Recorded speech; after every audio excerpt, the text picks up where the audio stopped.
Saudara-saudara sekalian, mengapakah Paulus di dalam Efesus pasal pertama memberikan sesuatu jaminan yang tidak berubah untuk menjadi sesuatu kekuatan manusia yang paling gigih menghadapi kesulitan, yaitu pilihan Tuhan Allah.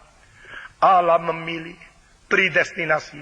Sekarang menjadi suatu zaman tidak bersyukur kepada predestinasi, melainkan menjadi zaman yang mentertawakan gereja yang masih mengajar predestinasi. Saudara-saudara, Allah kalau memilih, buat apa saya mengabarkan Injil? Kalau Allah sudah menetapkan siapa yang diselamatkan, ya sudah, atau berdosa terus. Itu kalimat-kalimat yang keluar daripada mulut-mulut orang seperti hebat, hanya menyatakan IQ mereka betapa rendah adanya.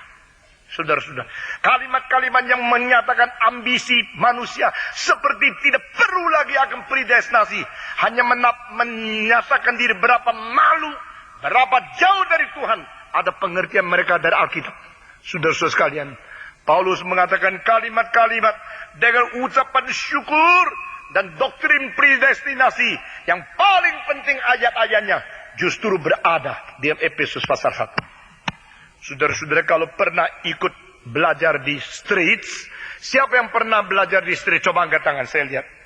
Yang pernah belajar di street, coba angkat tangan, tinggi sedikit. Nah, ini satu-satunya gereja yang mendirikan sekolah teologi untuk awam. Tapi yang datang gereja lain, bukan kamu. Mau apa kamu? Ini gereja sudah dengan segala macam memberikan kemungkinan engkau boleh belajar. Yang datang majelis gereja lain, yang sini tidak datang. Oh, saudara Stephen Tong cukup? Tidak. Sudah banyak doktrin yang diajar di situ. Saya tidak sempat khotbahkan di atas mimbar ini. Banyak gereja-gereja lain sudah mendapatkan berkat melalui apa yang diajarkan di streets. Tapi gereja ini tidak. Kebaktian doa dari gereja kecil lebih banyak dari gereja ini. Yang belajar doktrin di streets, di reform lebih banyak daripada orang di sini yang belajar. Mereka pulang sudah menjadi berkat bagi banyak gereja. Yang sendiri ketinggalan. Cuma kalau minggu kelihatan, cukup banyak orang saja.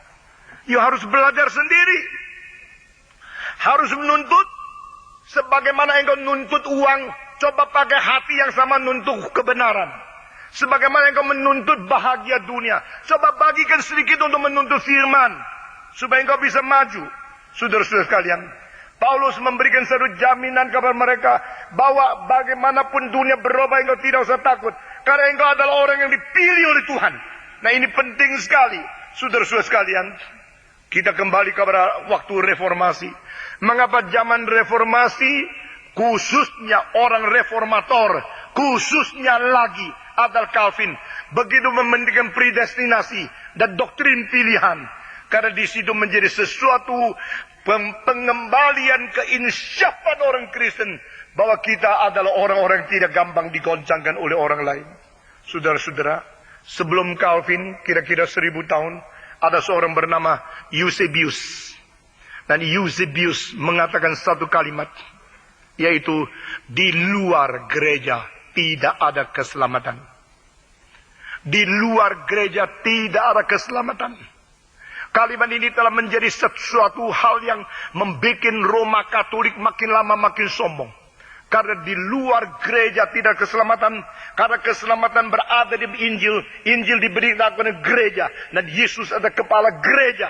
Nah, ini semua benar. Di dalam gereja ada Injil. Injil diberitakan oleh gereja. Dan Injil berada di Kristus. Kristus kepala gereja. Ini semua betul. Tapi dengar kalimat di bawah ini. Maka gereja satu-satunya gereja Roma Katolik. Ini salah. Utusan dan wakil dari Kristus satu-satunya di Paus. Itu salah. Barang siapa yang tidak ada di gereja Katolik pasti tidak diselamatkan. Itu salah. Nah, saudara-saudara, waktu reformasi harus menjelaskan sesuatu. Sebenarnya kita berdasarkan apa berani mengatakan saya Kristen? Bagaimana berani mengatakan saya termasuk gereja yang sungguh? Bagaimana membuktikan saya diselamatkan? Karena Eusebius yang mengatakan di luar gereja tidak ada keselamatan, tapi konsep gereja sudah digabungkan dengan Roma Katolik, lalu sudah diwakili hanya oleh satu orang, wakil yang paling tinggi yaitu Paus. Lalu keselamatan hanya berada di gereja Katolik saja. Injil di situ. Di luar itu tidak ada Injil. Saudara-saudara, Maka di dalam reformasi menemukan dua istilah. Satu istilah adalah invisible church. Istilah kedua, visible church. Gereja yang kelihatan dan gereja yang tidak kelihatan. Gereja yang kelihatan ada bisa dilihat dengan mata kita, yang bisa difoto. Nah, banyak orang mementingkan hal ini. Tapi bagaimana dengan gereja yang di luar? Keadaan di luar penglihatan kita. Gereja yang di luar zaman kita. Gereja yang luar ruangan kita. Di luar ruang dan di luar akan tempat waktu. Itu merupakan sesuatu gereja yang juga ada dan direncanakan oleh Tuhan. Tapi tidak dilihat oleh kita. Invisible church. Yang spiritual. Tapi bagaimana dengan gereja yang di luar? Keadaan di luar penglihatan kita. Gereja yang di luar zaman kita. Gereja yang luar ruangan kita.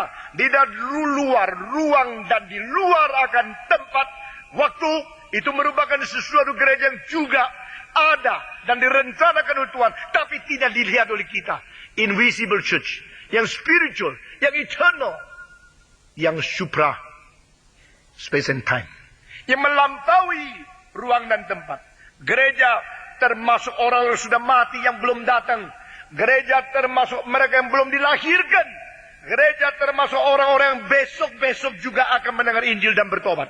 Saudara-saudara, mereka yang sekarang belum bertobat, belum dibaptis, belum masuk ke dalam gedung gereja. Yang saya tidak lihat, saya tidak kelihatan. Mereka bahkan belum dilahirkan. Apakah mereka bukan salah satu yang akan masuk ke dalam gereja, yang akan mendengar Injil, akan bertobat? Roh Kudus akan memberikan hidup baru kepada mereka. Nah, kalau demikian, jangan kita melihat gereja hanya sesuatu yang terikat menurut konsep kita yang sangat terbatas dan sudah bias. Saudara-saudara, itulah sebab kalau gereja menjadi tempat satu-satunya memberitakan Injil, ada firman Tuhan, dan gereja menjadi satu-satunya tempat orang bisa diselamatkan, Martin Luther sudah dikucilkan dari gereja, berarti matilah dia. Kalau dia sudah excommunicated once, will be lost. Mereka akan jatuh, mereka akan hilang, mereka akan binasa untuk selama-lamanya. Kalau Paulus mengadakan Martin Luther, out. O-U-T, out. Maka bukan out dari gereja, out dari keselamatan. Berdasarkan doktrin, ajaran keselamatan hanya ada di dalam gereja saja. Nah, inilah gereja, akulah wakil Kristus. Apa yang saya katakan mutlak. Apa yang menjadi keluar dari mulut, doktrin yang keluar dari mulut Paulus tidak mungkin salah. Ini ajaran-ajaran yang sudah dijadikan begini mengakibatkan reformasi kacar-kacir. Orang reformasi tadinya melihat tubuh Kristus yang penuh dengan keadaan yang menyeleweng. Tubuh Kristus yang kurang setia harus kembali ke dalam Alkitab. Sola scriptura, sola fide, sola gratia. Justru terbalik sekarang. Karena dikucilkan sekarang tidak ada identitas. Kalau begini kita bukan orang yang sungguh-sungguh. Karena kita sudah dikeluarkan dari gereja. Hanya di dalam gereja ada keselamatan. Sekarang siapa kita? Kalau hanya di dalam gereja ada keselamatan. Sekarang kita sudah diusir daripada satu-satunya yang menjadi wakil Kristus di dunia. Yaitu Paulus. Sekarang siapa kita? Kita terlantar. Kita anak terhilang. Kita menjadi orang tersesat. Kita siapa? Saudara-saudara. Justru di dalam keadaan kacar-kacir yang tidak menentu dan tidak ada identitas. Di sini Calvin menemukan Efesus pasal 1 sebagai satu pangkalan. Sebagai satu dasar. Mengapa kita berani hidup di dunia ini. Dan berani mengumumkan identitas yang lebih kuat dari siapapun. Di dalam hal seperti ini saya menemukan ada pentafsiran yang sadar bagaimana loncat ke dalam kekekalan. Nah, saudara-saudara, saya mengambil satu contoh yang penting di dalam Alkitab, khususnya di dalam surat Ibrani yang akan menjadi surat keempat atau buku keempat. Saya mentafsirkan jikalau Tuhan menghendaki. Saya sudah lewat 2 buku lagi, mungkin sesudah Ibrani selesai, mungkin saya sudah pensiun atau sudah dipanggil Tuhan. Nah, saya kalau mungkin akan selesaikan 4 buku ini selama saya masih hidup melayani Gereja Reform Injili Indonesia di sini. Nah, saudara-saudara, di dalam buku Ibrani ada sesuatu contoh yang indah sekali, yaitu mendebatkan Kristus bagaimana bisa menjadi seorang imam jikalau dia itu dilahirkan di dalam suku Yehuda. Nah, saudara-saudara, menurut pentafsiran seluruh kitab suci, yang menjadi imam